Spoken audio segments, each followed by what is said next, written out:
Just before we continue on, there's one more thank you that I think I'd like to make on behalf of the whole yeshiva and also on behalf of all the guys.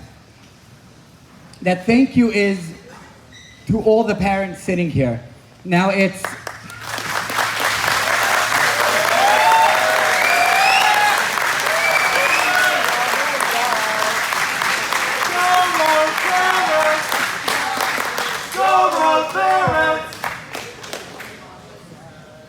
what goes on in this yeshiva, obviously, the hatzlacha and the siyata d'shmaya that we have it comes from the Rabbi Shalom. That's clear to anybody who's following the trajectory of any of the guys and following the trajectory of the yeshiva itself also.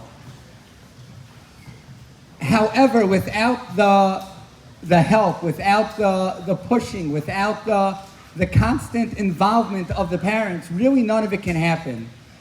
A child that comes to this yeshiva who doesn't have parents that care, who doesn't have parents that are pushing, that are nudging, that are badgering both the Rabbeim and the child themselves, the child doesn't have a chance at Hatzlacha. It just doesn't work.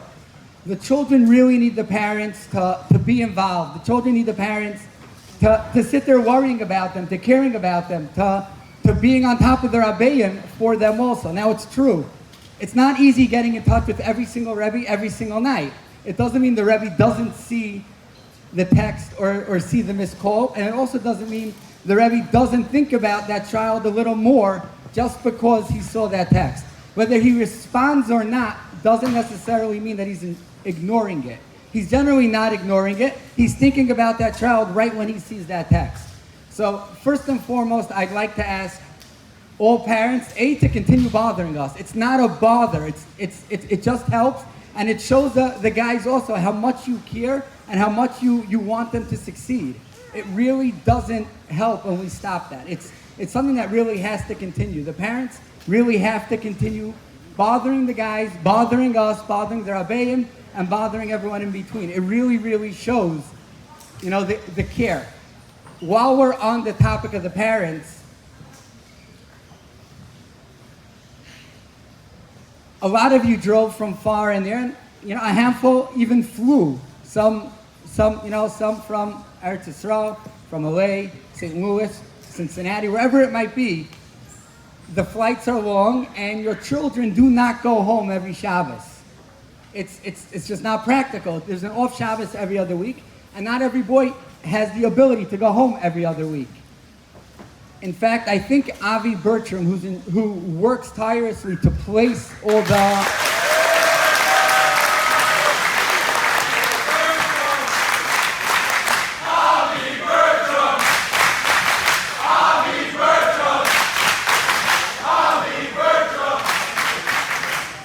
all the non-tri-state area guys, says there's between 42 and 46 different boys that he has to place every single off Shabbos.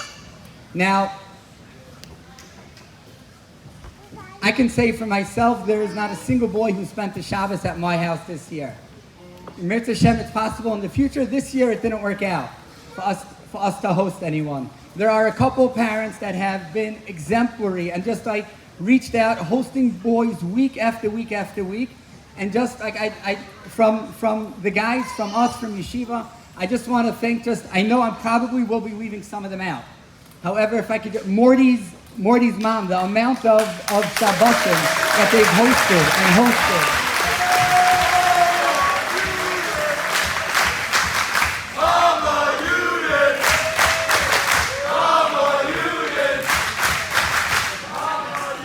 I don't know if Yossi's in the gym right now, but Joro's parents, week after week after week.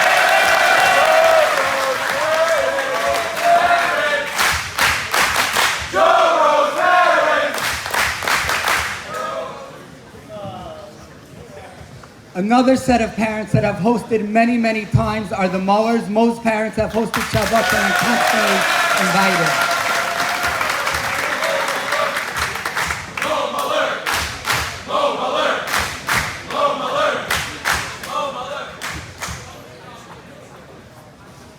I'd also like to thank the Bergers for hosting and for all Mrs. Berger has done on the Moms Chat since the Mrs. Lowy and Mrs. Weberman no longer have boys in yeshiva. Mrs. Berger, from my understanding, has really stepped up to fill that void.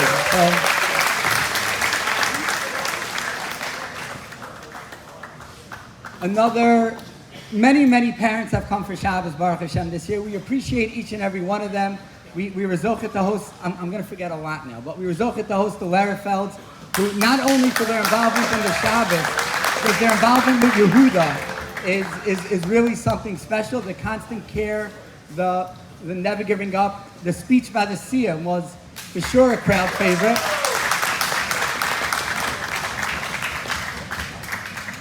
The Breshers, the Mullers, the list goes on, the Burgers, and it's something that we want continuously, week after week.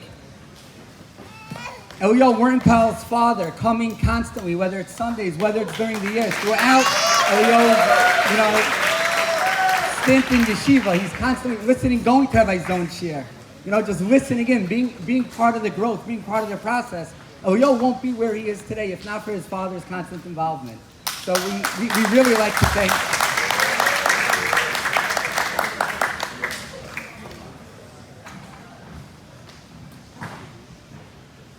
Finishing off the thank yous, there is one other family that probably has hosted more than anyone else, for sure this year, and it's for sure every year. It's Avi Bertram knows that it's 42 people he's trying to, 42 guys, 42 out-of-towners, non-tri-state areas, whatever you want to call it, he's trying to host. When all else fails, Rabbi and Rebbetzin Kalish just have week after week after week.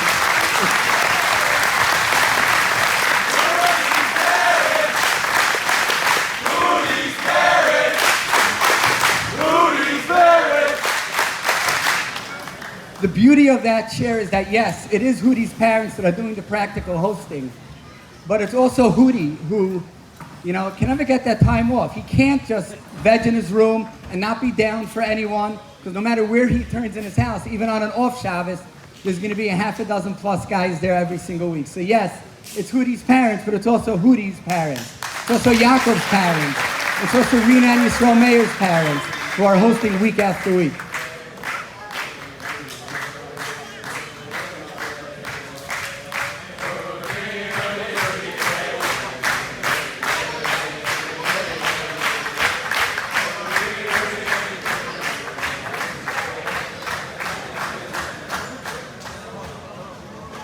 Rabbi Farkas started off speaking.